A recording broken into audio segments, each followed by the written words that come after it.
Meeting. The meeting is now in order, and I will hand it off to the Madam Executive Director to take roll call. Okay, Chair. Justin, here. Controller's Office. Here. Public Advocate's Office. Present. Borough President Manhattan. Present. Borough President Brooklyn. Present. Borough President Queens. Present. Borough President Staten Island. Present. Borough President Bronx. Present. International Brotherhood of Teamsters. Here. Transport Workers Union. Here. District Council 37. Here. We have a quorum.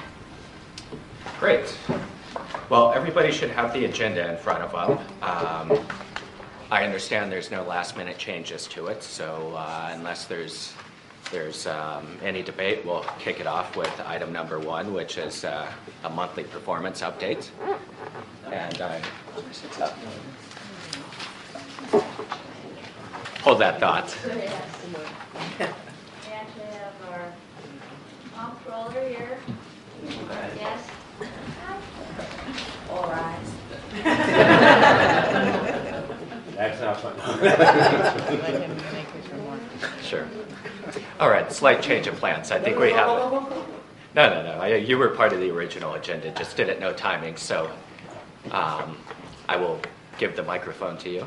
Well, thank you very much. It's so nice to see some old friends and some great new faces, and I'm very excited to be here. This was the board as borough president I served on for many, many years, sitting in that seat, and it's great to be here with everybody, and I want to just say to all of you that this is a board that has great representation of our labor leaders and our unions, our elected officials, and some great professionals. And I'm very excited to serve as controller.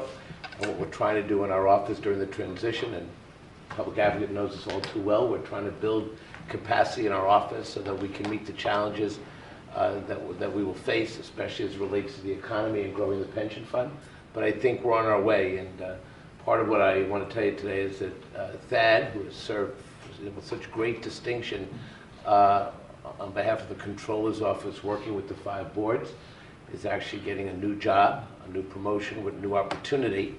And while he's a great loss, I have somebody selected in his place who has served with me when I was in the Assembly, the Borough President's Office. She's my longest serving employee. She started with me when she was 12. And she is really capable. In the Borough President's Office, she directed our capital projects and our budgeting. And Susanna is going to succeed Thad in the Controller's Office. I want you to welcome Susanna Vickers. And I'm very pleased to tell you that as we look at our transition, part of what we have to do is think about the stability of the funds. And I'm very happy that Seema Hingorani is going to stay on as we begin to build out our office. And we've already had great collaborations from a strategy point of view about some of the challenges we face. So I just wanted to come by today and tell you that we're very ready to meet the challenges. These are very difficult financial times. We've had great success growing this fund over the last few years. There's obviously a lot more to do, but I want you to feel, especially the trustees, that we very much want to build relationships. You're not going to hear from our office things have been decided without consultation. And I've had an opportunity to sit down with some of you, and I want to sit down with all of you, because the only way we're going to protect the people whose retirement security is in our hands is if we really work together and collaboratively. So please know that the reason I want to be here today is to make it clear that we are going to have a collaboration. And having served on this board for many years, it's definitely the most, can I say this off the record? This is definitely the most exciting of the 5 boards. Everybody has an opinion, and I don't doubt it. So with that said, I just want to stay a little bit and hear what you have to say. So thank you, Justin. I really appreciate it. Thank you, Mr. Comptroller. Okay, so with that, we will return to the normal lineup, and I think Seema, I hand it off to you. All right. Thank you. So everybody should have in front of them the monthly performance review, I hope. And this is for November, so it's a little dated. So we'll go through it quickly. The numbers are good, though, so we don't want to go too fast.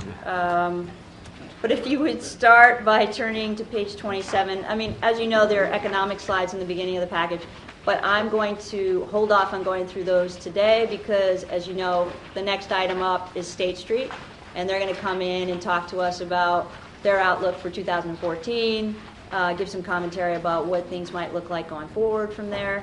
So we'll go right to the numbers. So on page 27, this goes through the highlights of what happened in November, and I'll go through a couple of these numbers just as highlights to give a sense for how the NYCERS fund would have done in November. So first up, the Russell 3000, which is basically the benchmark for the U.S. stock market, and that was up 2.9%. If you scroll down a little bit more to the MSCI EFA, which is your developed market equities, that was up about 80 basis points.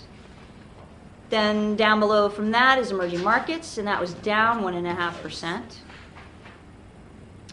Several rows down below that is the Core Plus 5 in fixed income, and that was down about 60 basis points.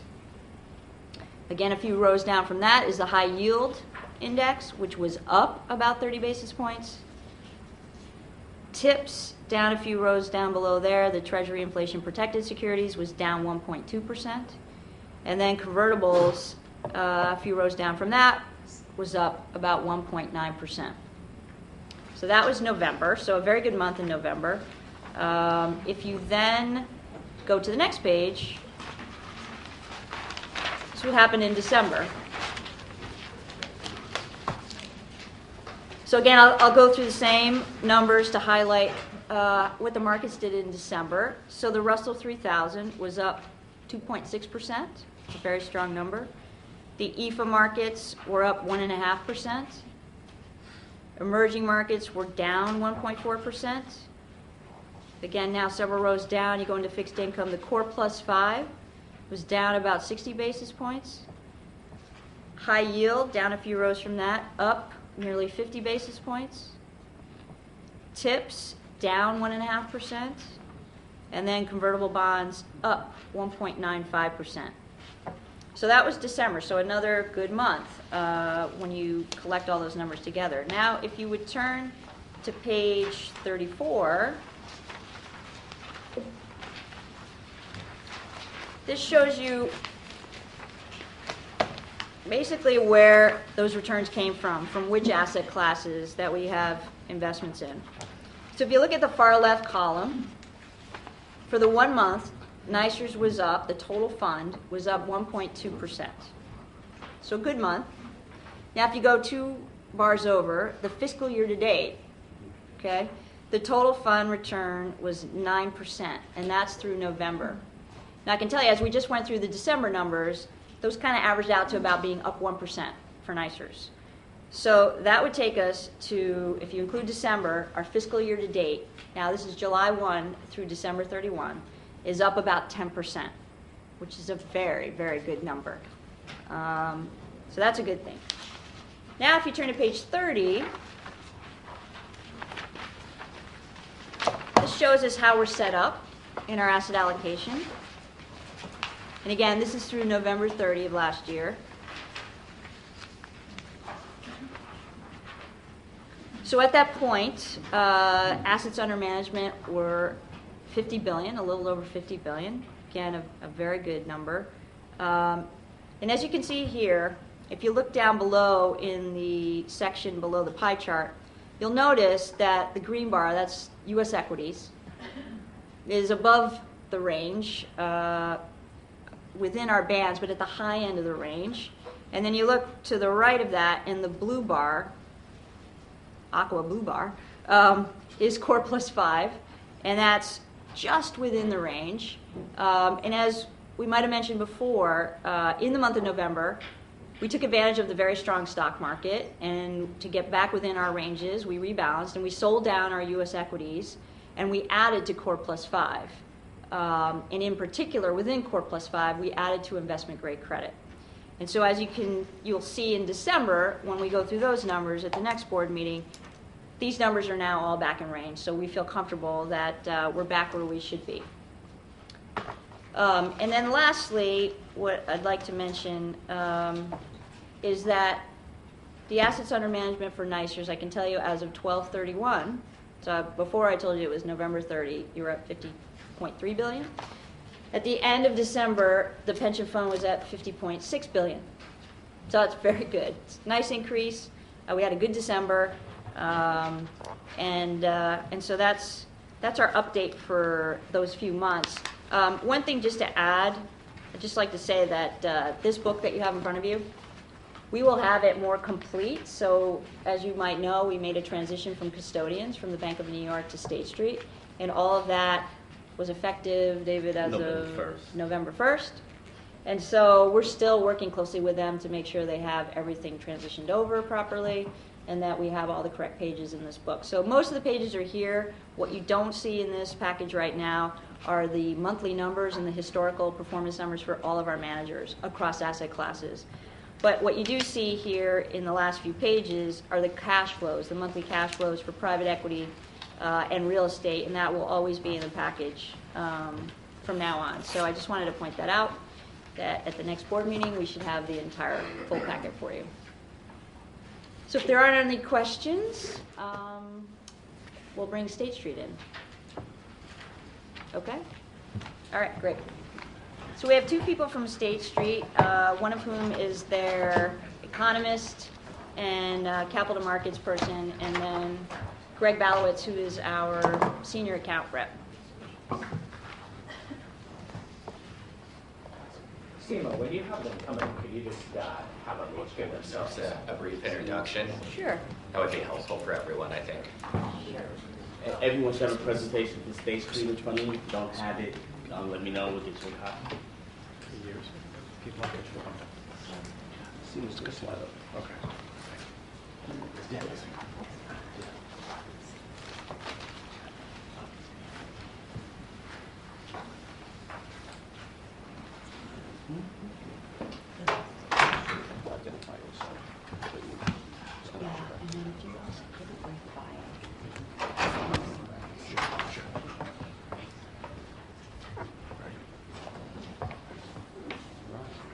Well, good morning, everyone.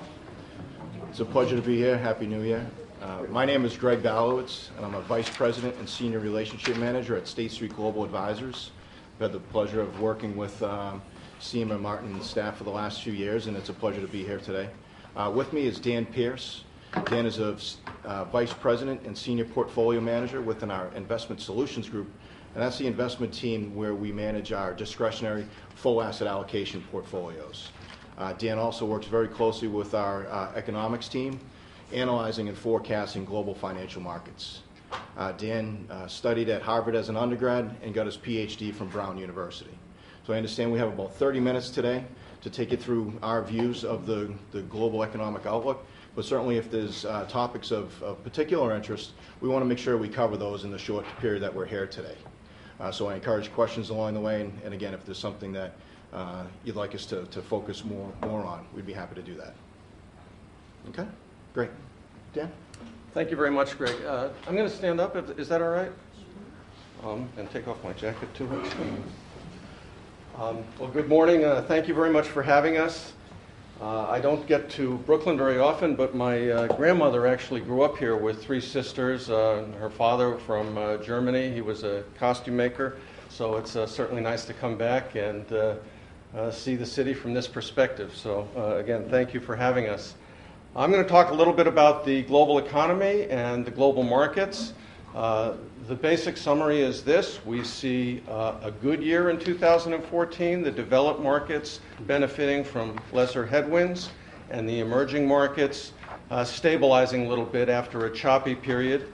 And that should be benign for markets as well. I would only caution that we've had very good markets in 2013, and they have probably already factored in a lot of the good economic news that we're going to talk about. So if you flip through to page 3, you can see our basic summary of the key elements of the economic picture for 2014. So growth is going to improve. We have growth picking up from the 3-ish area in 2013 to the mid-3s in 2014. Inflation still looks good, ample capacity, lack of cost pressures, So long as energy and the commodity markets don't get out of hand, that should continue. And monetary policy notwithstanding the modest tapering that we should have throughout 2014 from the Federal Reserve, monetary policy still looks extraordinarily accommodative across the developed world. We still have risks skewed to the downside. We have a lot of challenges still in Europe, even though things have gotten better there and continue to look better from the point of view of financial stability. Yes? I have a question. I'm sorry. It might be a really stupid question, but I want to follow along with you. The Fed tapers QE. What's QE? Oh, I call it quantitative easing. Thank Okay, you. so quantitative easing is obviously the aggressive asset purchases that they have used to add further monetary stimulus after they've already reached the zero bound of interest rates. Okay, so it's an investment, right? So they're trying to stimulate the economy by adding money to the system by buying assets and encouraging asset prices to go up and improve economic sentiment thereby. Okay, got it. Okay, Thank but you. they want to get away from that, so they're slightly pulling back from that Gotcha. now. Okay, thank you. Okay, so in terms of risks, we have the potential for disruption in Europe, even though it's getting better right now, that there are still underlying challenges. And emerging markets, again, our base case is that emerging markets do slightly better in 2014, but they do have some inflation challenges. You see several countries now with political turmoil, and China is still very much an open question, a lot of risks going on in China. But if you look at page 4, you can see how it all sorts out. And if you look at the orange bars to the right, you can see the improvement in 2014 relative to 2013. The only comment I would make here is relative to the depth of the recession is still a relatively lackluster bounce back. So we're doing better. It's good to be on track in 2014. But as we'll see in some of what we look at, there's still some underlying challenges that we have to bear in mind. More detailed numbers on page 5 in terms of how the actual growth outlook breaks down. I would call your attention to a couple of things. If you look at the two left-hand columns, you will see that in the 90s, the developed economies were doing really well and the emerging markets okay. But the real story in the 2000s was the emerging markets coming on very strong as the developed markets faltered a little bit. Now in 2011 and 2012, the emerging world was trying to carry the ball as the developed markets struggled, and that continued to happen a little bit in 2013, but we had the emerging markets starting to struggle too. What looks good for 2014 is everybody is getting their sea legs back. The developed world is looking a little bit better, and the emerging world is looking a little bit better too. So it's really the synchronous nature of recovery that makes 2014 look a little bit more positive. In the emerging market world, as Dan's referring to on this page, is labeled the developing economies. That's just to right. clarify.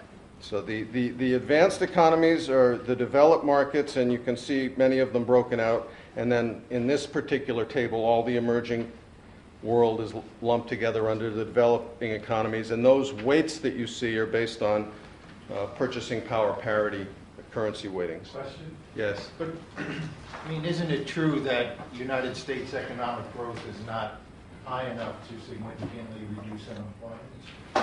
Yeah, we're going to talk about that a little bit. It's not just about the number, it's about the structure of the way things are, but we'll have some charts on that in a minute.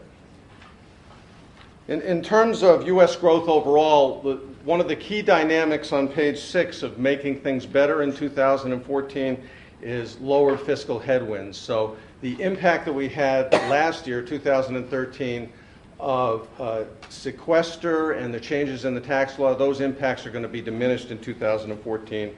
And again, even though the monetary policy is coming off the boil a little bit with QE, I would argue that QE didn't do that much for us. This quantitative easing, asset purchases didn't do that much for us. So removing it isn't necessarily going to hurt all that much. And at the end of the day, interest rates are still very low. Monetary policy is still very accommodative. On page 7 and 8, you can see a couple of key pillars of the U.S. economy are looking better, in particular, houses and cars. So home prices have showing signs of clear recovery picking up here, and all the vacant homes, the foreclosure crisis, we're starting to heal that situation as some of these homes get filled up.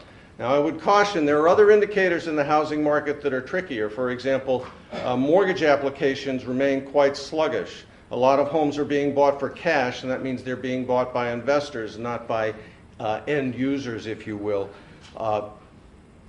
And even though interest rates are very low, it would be nice to see more bottom-up housing activity. But having said that, it's good to have houses do a little bit better because that allows balance sheets to heal. It allows consumers to feel a little bit better.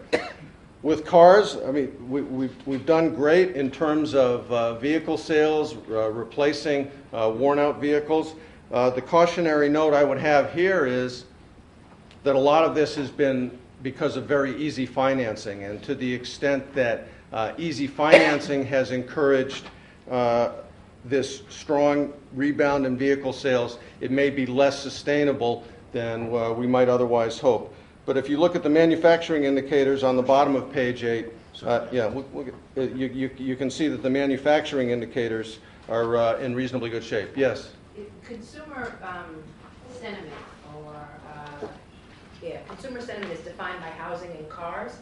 Well, they're actually consumer sentiment surveys. I didn't happen to show them here, and they've been rebounding okay. They're sort of at a better level, but somewhat tentative right here. And do you also take into consideration in that survey consumer debt? Well, the consumer sentiment surveys are actually polls of consumers, so they ask consumers a lot of specific questions. Do you have it right here? Yeah, we actually have in our book of economic charts on page 6, we have the University of Michigan study, which goes back 5 years for consumer sentiment. And lastly, has credit been eased so that individuals can purchase homes and cars and things like that? Well, as I suggested on the car side, yes, because it's a secured loan, and so it's very easy for credit to flow to that area. Basically, if the loan doesn't work, they repo the vehicle.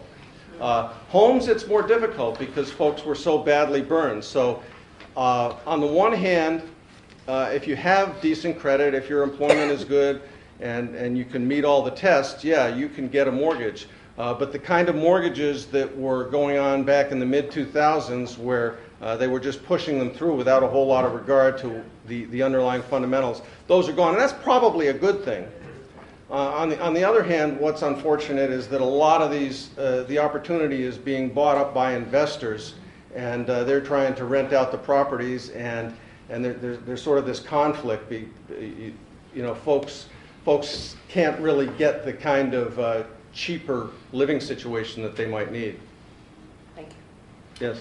So just as far as the standard economic data indices you provide, I noticed most of these are lagging indicators beyond the kind of the thematic outlook that you provide at the beginning here. What are your leading indicators telling you at this point? And what are the leading indicators that you weight the most in coming to those conclusions? Well, I think if we talk about what's going on fiscally, that's clearly better. I mean, that's a given. We can see that, and that's going to continue throughout 2014. But what I think I mentioned earlier briefly in terms of corporate behavior, potential upside risk for the U.S. this year is improving business confidence. So the stock market, for example, is a very good leading indicator. And if the stock market, having done so well in 2013, provides more confidences to consumers for spending, and more particularly for businesses to make the kind of investment that would redound throughout the economy in terms of, say, infrastructure investment, technology investment, these kinds of things would really be helpful to employment, helpful to wages. And we just haven't seen that kind of business confidence come to the fore. But if that business confidence can really grow and perform better in 2014, I think that gives us upside risk even better than our base case scenario that we're talking about. So do you take the recent improvement in small business sentiment to be sustainable and a good leading indicator? Well, it is what it is. I don't necessarily want to get it to predicting what they're going to feel like, but Sure. yeah, it's been improving. Thank you. Now, on page 9, I think this is a challenge, the employment picture. So the unemployment rate is coming down, and the blue line on the upper left is actually a portion of the orange line on the lower right, so I apologize for that confusion. But I think it's important to recognize that even though the headline unemployment rate is coming down, the actual number of people or percentage of people employed isn't really changing that much, and that's reflected in the blue line on the lower right. So the percent of people who are out of work hasn't really been going down. There's still 41+% of people who are not working. And this corresponds to what you've probably heard a lot about the labor force participation rate. So the unemployment rate is going down not just because people are getting jobs, but even more because people are leaving the labor force. And what would be really helpful would be seeing the economy to be robust enough to attract people back into the labor force and actually grow the percentage of people that are working. And that's a challenge. That's something the Fed would like to see, everybody would like to see, and it's not been easy to accomplish. And I think it's one of the risks to sentiment that's perhaps less positive than some of these confidence indicators. Just a couple of words on the Eurozone.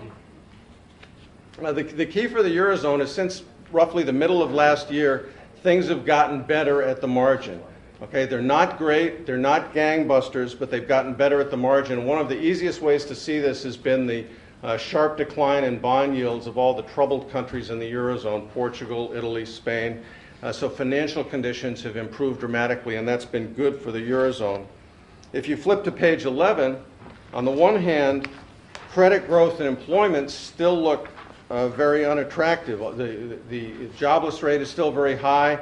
Credit growth is still very sluggish.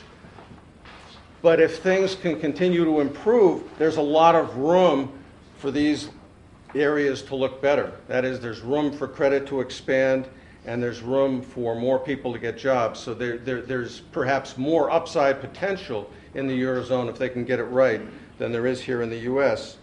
What we would like to see on page 12 is we'd like to see better alignment across the Eurozone in terms of underlying competitiveness, because still all the gains are going to Germany, and Italy, France, and some of the other countries that aren't shown here, Spain and Portugal, they haven't really improved their competitiveness all that much. And so the benefit to the Eurozone benefits in the Eurozone still go disproportionately to Germany, and that means there will still be some currency pressures, still asset pressures in the banking system. They have an asset quality review later this year, so there's reasons that the credit growth may not come back as quickly as we would like to see.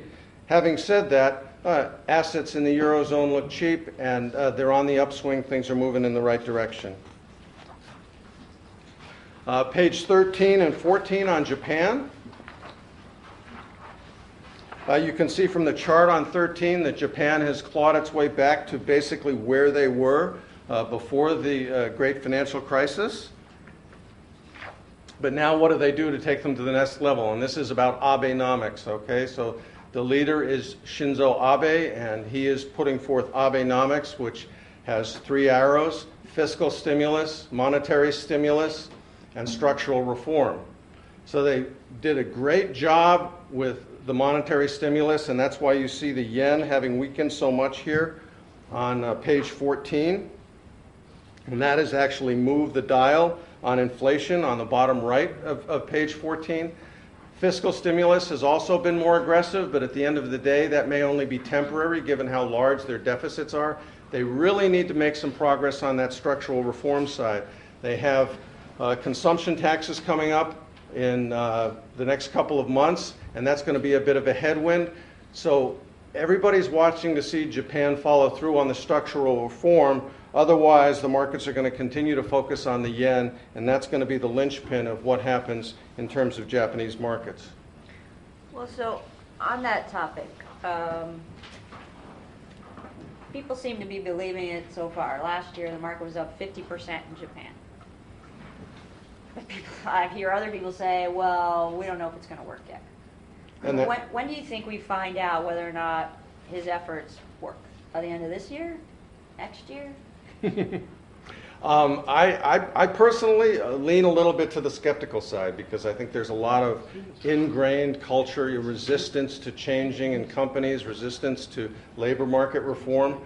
But I think what we need to see is another leg of enthusiasm. You need to see the real estate market do better. You need to see the smaller stocks do better, and they've done okay, but they need to get to that next level. And maybe the way they get through this consumption tax in April is going to be the next thing to look at, because if that doesn't go well, either the Bank of Japan is going to have to come in with more aggression, or maybe it will get the politicians off the fence a little bit in terms of moving on the structural reform. So I guess that's what I'm going to look at. I'm going to look and see how the system reacts in the second quarter of this year to the headwinds from the consumption tax. Okay. Finally, just on emerging markets on page 15, they've taken a lot of pain in 2013, and a lot of their currencies were weaker. A lot of the emerging markets had to lift interest rates. Brazil has interest rates that are north of 10% right now. I believe India raised interest rates overnight, so there's still these lingering pressures in emerging markets. But they've taken a lot of that pain. Hopefully, those pressures are going to ease off a little bit in 2014, and as the developed markets improve, they're going to do a little bit better on the export side. So that's what gives us our slight improvement in growth and the synchronicity in 2014. Well, so everybody's questioning China, Yes. right? China's slowing. They're the biggest market in the emerging markets. They impact us. They impact everybody. The markets are reflecting, the stock market's down. The last week had a bad week. What do you think happens there? Okay, so China has a lot of issues. They have real estate that's arguably a little bit exuberant, a little bit too much investment. They have interest rates which are starting to show some signs of being problematic, and there's a lot of wealth management products that don't look so different from some of the troublesome CDOs we had here 7 or 8 years ago. And then there's also the currency. So far, the currency has been remarkably stable, but if that currency were to start to weaken, that could create lots of problems. Now, all the things that I've just mentioned are widely recognized, and certainly the Chinese authorities are very sensitive to them, and they're working diligently to slow down growth, but gradually, and transition growth from investment to consumption. I think that's a tall order, but they have a lot of tools at their disposal. After all, it's a command economy. So what I want to watch in China, I want to watch short-term interest rates, because that will certainly be a key element of pressure. And I also want to watch the currency. They control the currency very tightly, and if for some reason the currency starts to have a mind of its own, that's going to indicate much greater risk coming out of China. But if those things can stay stable, then Chinese growth can decelerate gradually, Chinese activity can decelerate gradually, and we can have another decent year. What is their unemployment rate in China? I don't know off the top of my head. I'm going to say 5-ish, but I apologize. I don't know the actual number. Yes.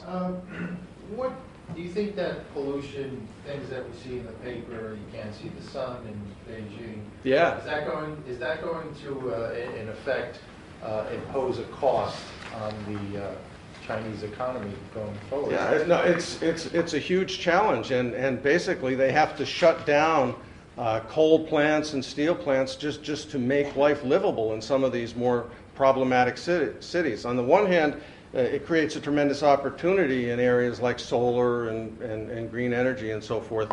But on the other hand, in the very near term, it highlights some of the overinvestment challenges that they've had. Yeah. Are there good prospects for U.S. exports, though, in places like China and India? Well, the U.S. exports are very broad.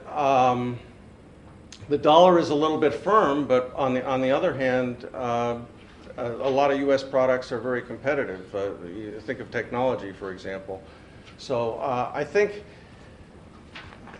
U.S. exports are okay. Okay, so the currency situation isn't all that favorable. It really will depend on demand in these other economies. And so Europe is getting a little bit better. That will be helpful. Emerging markets getting a little bit better. That will be helpful. But I don't think there's anything over and beyond that that's going to drive a dramatic improvement, because the dollar is basically fairly firm here. So putting all that together, the U.S. stock market was up 30% last year. The emerging markets were down single digits last year. The developed markets were up 17, 18% last year. So with everything you just described, what would you expect for this year across those geographies? Well, we actually have the numbers on the last page, so you can go there. The one thing I want to comment on that is, here, I'll give you the number just so you have it, and I was going to end up on that, but that's there. Is page 28.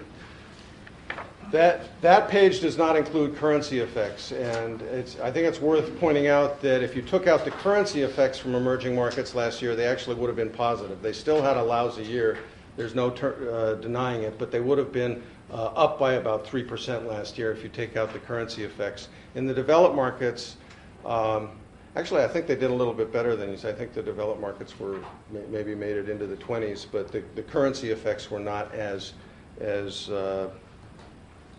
important in the developed markets as they were in the emerging markets.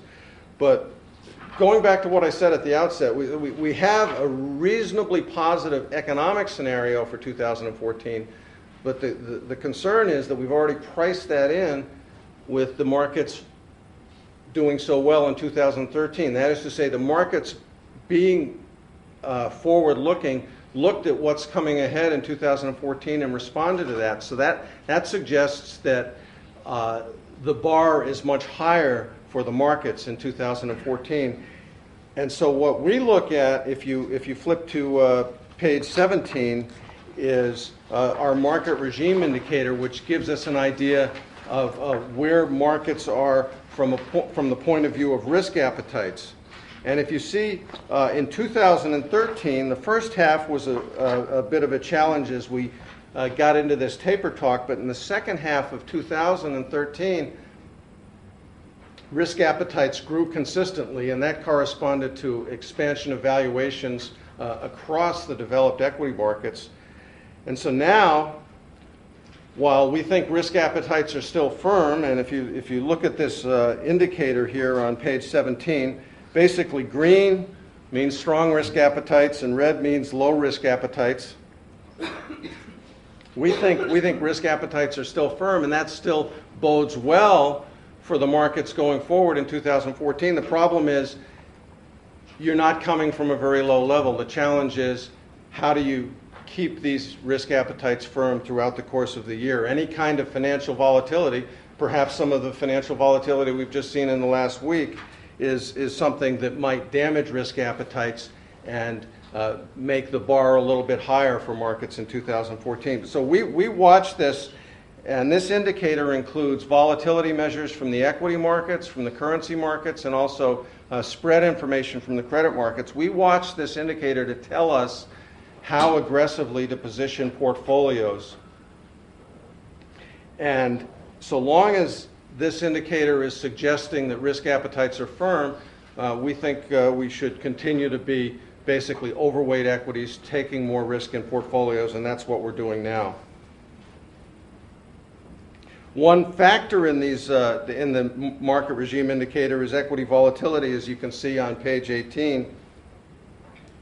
And that has stayed very low. And the central banks around the world, not just the Fed, but the European Central Bank, the Bank of Japan, they're all heavily invested on keeping financial conditions very friendly, keeping financial conditions benign. This is positive for financial markets. The tricky part is if they get an episode that they are unable to control as easily. So that, and when they spent a lot of ammunition already, if they don't have enough ammunition to fight back, that's where it might get tricky. And so that's we're going to watch this as 2014 progresses. But right now, things look good. All right, I'm coming up on 10:30. I have some more slides on the markets. Do you want to take questions, or shall I maybe just flip to the final bit with our positions? Sure, why don't we go there? Everybody good with that? The basic story on fixed income is we don't see bond yields rising dramatically. We don't particularly like bonds, but we don't think bond yields are going to go up particularly dramatically. What page are you on? Well, I was going to, on page 19, it just shows what bond yields did through 2013. The basic story there is don't think, we've already had a big move in bond yields. We don't think rising bond yields are going to be problematic enough or dramatic enough to interrupt the equity markets. On page 20, it shows that yield curves are very steep and inflation expectations remain very benign. One slide on equities, I would point to page 24, maybe 23 and 24. The near-term problem for equities on 23 is that sentiment has gotten way too bullish. This shows put-call ratios. Also, if you do look at investor sentiment, it's gotten quite bullish. So we have to work through some issues in terms of people jumping the gun too much on 2014. But once we've done that, I think if you look at the basic valuation metrics on page 24, certainly stocks remain very attractive relative to bonds, and relative to history, the valuations aren't that burdensome either. So let me just flip ahead in closing to 27 and 28, which shows where our asset allocation positions are and what our long-term asset class forecasts are. On 20, go ahead. Page 23, in terms of U.S. exuberance. Yes. Headroom. How do you circle that with 17 with the recommendation that there's no risk aversion, that it's green? Well, actually, they sort of go together. So what 17 says is that investors are still have very strong risk appetites. What shows on 23 is it's perhaps gotten too strong. And if you look back at 17, when it gets to the dark green, the euphoria, that suggests it's too strong as well. So here at the end of 2013, early 2014, that market regime indicator is actually flirted with that dark green area. So that's kind of consistent with the exuberance shown on 23. And in a perfect world, some of our more aggressive strategies saw these indicators, the ones that respond very short term, and pulled back a little bit from their equity positions.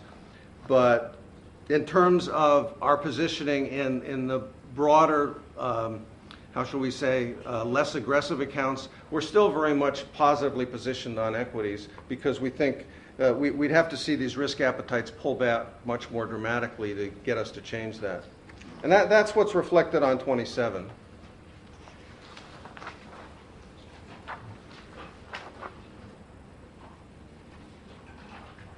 In other words, the exuberance on 23 we think is really more of a near-term headwind at this point. Could I clarify one item, that these tactical positions you referred to? What Yes. kind of an investment horizon do those strategies Well, follow? as a formal matter, we meet once a month to go over these positions, run through all our models. I mean, our models run on a daily basis, and we can adjust these anytime. But as a formal matter, we meet once a month, go over all the inputs, run all the portfolios through an optimizer, and see where things come out. So this What you see here is in the wake of our January meeting. But this is for 2014 only, or is this for a 3-year period, 5-year period? This is just where we are now. This could change next month. 1 month forward. Yeah. Okay. So a much shorter investment holding period than what we're looking Right, at. but based on what we see now, this is what the world looks like. And as you can see, we have overweights to equities. The overweights in equities are very much dominated to Europe and Pacific because we think basically the valuations are cheaper there and the opportunity is greater. That is to say, folks know how good the story is in the U.S. and they're just earlier on in appreciating the improvement outside the U.S. But we're still cautious on emerging markets, even though those markets look cheap. There's a lot of currency risk there, and we still think they need to work through some of their issues before we take that back closer to neutral. And that's all offset with an underweight to bonds. We have a lot of credit positions that are open to us because credit spreads moved in so dramatically in 2013. We basically took a lot of those down, and our underweight in bonds is concentrated in the aggregate, but if you looked at this a year ago, we would have had an even bigger underweight in the aggregate offset by higher investments in credit positions. On page 28, you can see the 1-year returns on the left, what we're forecasting for 2014, and this is basically consistent with our positions, which is stronger equity returns and weaker fixed income returns. And again, the emerging markets number doesn't look too bad there at 8.4%, but that doesn't include potential currency effects. These are only done in local currency terms. And then the other thing I would call your attention to on 28 is the long-term return outlook is still challenged. So notwithstanding a terrific year we had in 2013 and what we expect will be a reasonably good year in 2014, the valuations in the marketplace are such that long-term returns are not going to be that easy to achieve. In particular, you can see that on the 30-year numbers, we don't see anything in the double digits. We're basically between 6 and 7 on equities, and if you add that all up to a balanced portfolio, it's even lower. So what that argues for is conservatism in terms of long-term return assumptions. So a fund like ours is in a very difficult time to meet its actuarial hurdle rate. I apologize, I don't know what your number is, but 7. yeah, well, that's lower than a lot. That's so. Wow, that's good. To what extent, when you did this, did you take into account, as part of the challenge for the long run, the aging demographics and increased debt of economies? It's in there in a soft sort of way. Okay, so I mean, if you want to break down just large U.S. stocks, for example, at 6.5%, we have a dividend yield of about 2%. We have a long-term inflation of 2.5%, and we have long-term earnings growth of 2%. That gets you to 6.5%. Now, the inflation is a wild card. Okay, so these embed an inflation assumption. Obviously, if inflation turns out to be a lot higher, then in nominal terms, these will be higher, but that doesn't really help anybody. But the crux of the matter is that long-term earnings growth number. And I would agree with you that because of some of these challenges, the changing demographics in our country and the lingering leverage in the system, that the burden on that long-term earnings number is hard. It's the risks are to the downside on that long-term earnings number rather than to the upside. And would you compare that long-term expectation versus the historical average? Well, the historical average is actually not a whole lot higher than that. I mean, it's probably about 2.5%. So we're, again, it suggests that the risks on the upside probably aren't that big.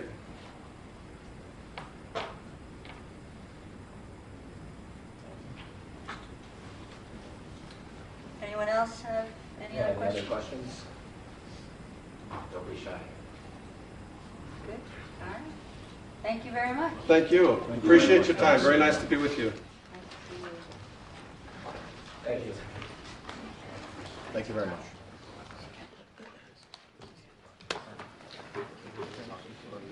Yeah, I'm going to take up SSG and depart here in a minute.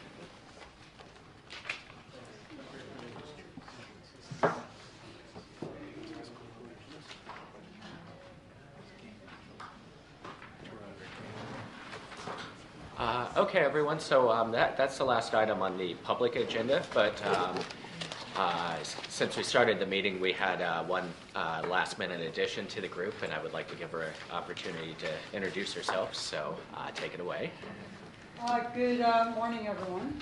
I am Melinda Katz, Queensborough President, and excited to be here today. Just so you know, all 5 borough presidents were at a forum this morning at Crane's, which was in Midtown Manhattan, so that is why some might not be here, and so I send my regards.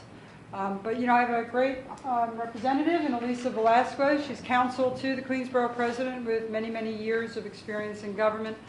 Many of you may know that I am myself a mergers and acquisitions attorney by trade. I was at Weil Gotshal and Manges many, many years ago, trained by Dennis Block, which just seems to be my badge of honor. And so I'm excited to be here to help in any way we possibly can at the Queensborough President's Office in building the fund. I understand that some of it may not be easy and a lot of difficult decisions ahead of us as we work together with a new administration and Tish James, a new public advocate and new controller.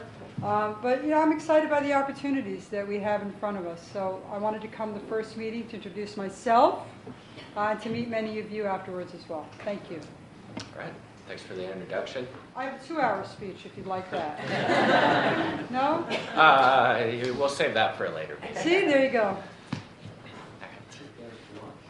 So a couple of little updates to today's. I think we have a light executive agenda. We'll move on to that shortly. And also we're going to do some attorney-client, but that'll come at the very end after the rest of everybody adjourns. So I think right now what we need to do is move from public to executive session unless anybody has any final items to bring up.